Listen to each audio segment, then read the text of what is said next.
Hoje a gente vai dar continuidade, né, nas nossas aulas remotas. Para a gente continuar no assunto posterior que a gente estava vendo, a gente vai dar uma pequena revisada, né, no assunto que a gente estava vendo, né, que é a reprodução humana, né, o corpo e a reprodução. Bom, a reprodução de seres vivos. Todos os seres vivos possuem ciclo vital, né? Independentemente do tipo de espécie, a gente sabe que todas as espécies, né, de seres vivos, eles têm um ciclo de vida, né? Se tratando dos seres humanos, todos os seres humanos nascem, cresce, se desenvolve, reproduz, envelhece e morre. Esse é o ciclo natural. Em cada um desses ciclos, né, há o desenvolvimento do nosso corpo de maneira também de maneira natural. Então, cada fase, o nosso corpo vai evoluindo, vai tendo, né, e vai demonstrando diversas mudanças, né?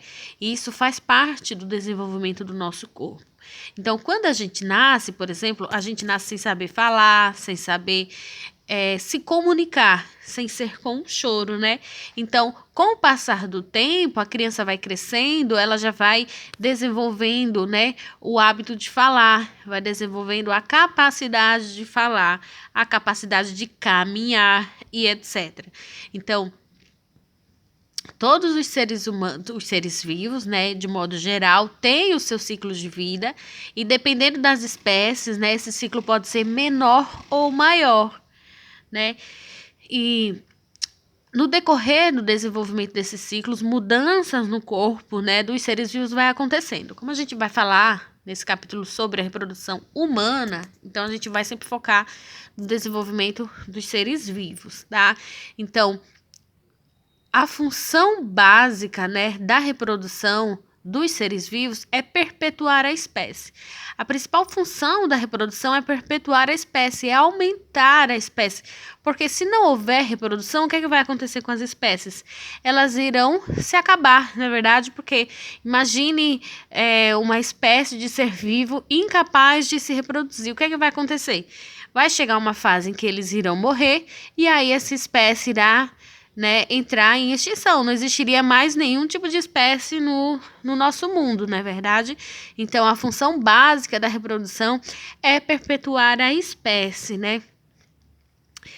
Tem algumas espécies de seres vivos, né, que o ato sexual também proporciona carinho e afeto, não só apenas para a reprodução.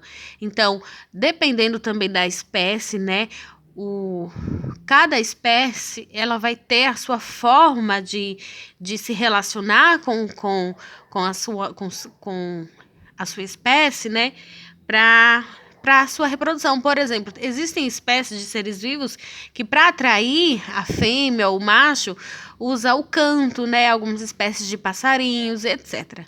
Tá?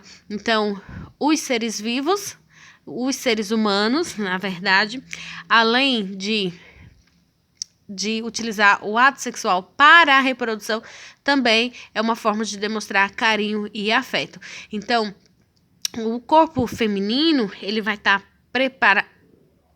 preparado, né, para reproduzir a partir da menstruação. A menstruação é um sinal de que o nosso corpo ele já está ovulando, que o corpo feminino está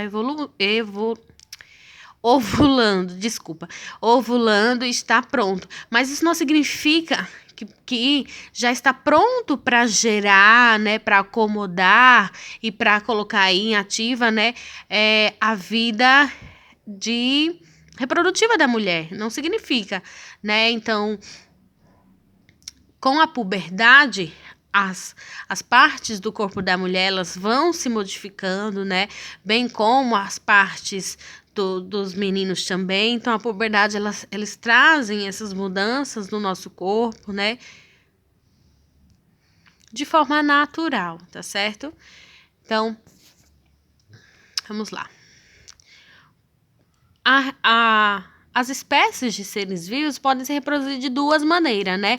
A partir da reprodução assexuada, onde na reprodução assexuada, os indivíduos eles são formados geneticamente idênticos entre si, eles são completamente idênticos, eles são clones, né? Então, na reprodução assexuada, os descendentes são completamente iguais, né? Eles são idênticos ao seu genitor, né? Então, a gente tem vários tipos de reprodução assexuada, porque na reprodução assexuada, né, não acontece, né, a fecundação do óvulo masculino com o feminino, né? A reprodução ela vai acontecer de maneira individual. Um ser vivo só ele já consegue fazer a reprodução da sua espécie. Então, a gente tem vários tipos de reprodução assexuada. Temos a divisão binária. Então, a reprodução binária é a reprodução por separação em duas partes iguais da célula-mãe. Então, a divisão binária, ela vai ocorrer em muitos organismos unicelulares e em alguns pluricelulares também, como ocorre em bactérias e protozoários. Então, perceba que na divisão binária, a gente tem uma célula-mãe. Essa célula-mãe, ela vai se dividir em duas, né, células idênticas a ela. Então, perceba que houve a divisão binária, houve a bipartição de uma célula-mãe, originando duas idênticas. O brotamento, ele vai ser comum em bactérias, fungos, poríferos e quinidários. Como é que acontece esse tipo de reprodução? Esse é o tipo de reprodução em que vai acontecer a formação de brotos, né, no corpo da célula-mãe, né, no corpo do indivíduo, do ser vivo, no corpo do ser vivo, e a partir desse ser vivo, ele vai se destacar-se, ele vai soltar-se do tronco do seu ser, né, que te deu origem, e aí vai originar um novo ser. Perceba que na imagem a gente tem um ser vivo, aí formou-se um broto, né? E aí esse broto, quando ele já está desenvolvido, ele se destaca e aí forma uma nova hidra, né? Aquele pequeno a gente chama ele de hidra. E aí ele se destaca e forma-se então um novo ser vivo, né? Separado daquele que te deu origem. Na esporulação, o que é que vai acontecer? Algumas espécies de bactérias, quando submetidas a condições ambientais desfavoráveis, como por exemplo a escassez de nutrientes ou de água, elas são capazes de formar estruturas denominadas esporos, por um processo denominado esporulação ou esporogênese. E aí o que acontece? Um esporo ele vai resultar da desidratação dessa célula bacteriana e da formação de uma parede grossa e resistente em todo o citoplasma desidratado. E aí, dessa forma, o esporo ele consegue suspender completamente a sua atividade metabólica, sobrevivendo a situações adversas, como o calor intenso e a falta de água. E daí ele consegue, esses esporos, eles vão sair, vão se destacar, né? E aí eles vão conseguir se reproduzir. Isso vai acontecer entre bactérias, protozoários e fungos. A gente tem um exemplo clássico que é os bolores em alimentos, por exemplo. Eles se reproduzem desse tipo de situação, né? A partir desse processo de reprodução, a partir da esporulação. Aí a gente tem também a fragmentação. Nesse tipo de processo, o corpo do progenitor é quebrado em vários pedaços e cada um desses pedaços, ele cresce, né? Ele se desenvolve novamente, formando então dois seres semelhantes ao progenitor, né?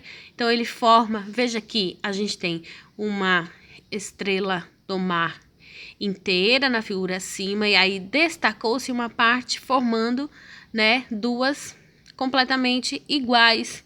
Então, a parte que se destacou, ela se regenera, ela cresce e desenvolve, né, completamente, formando então um novo ser idêntico a si. Então, a reprodução sexuada vai ser o processo em que há troca de gametas, masculino e feminino, para a geração de um ou mais indivíduos da mesma espécie. Esse tipo de reprodução acontece em muitos seres vivos, incluindo os seres humanos, né? Geralmente engloba aí os mamíferos. Então, como é que acontece a reprodução sexuada? Então, na reprodução sexuada é necessária a união de dois gametas, né? O masculino e o feminino. Essa união desses gametas vai gerar uma célula ovo, né? Ou um zigoto, que a gente chama também de zigoto. Então, nos seres humanos, por exemplo, o homem ele vai produzir o espermatozoide, né? A mulher vai produzir o óvulo.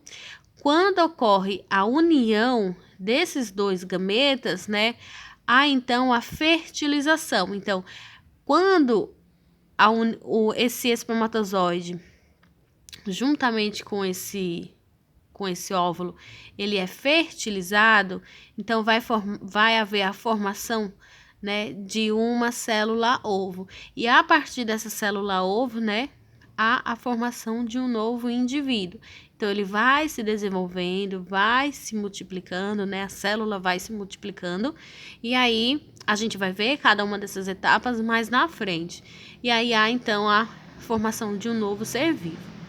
Tá? Então, toda essa etapa, né, desde da primeira semana, né, de fertilização até o parto, a gente vai ver detalhado um pouco mais na frente.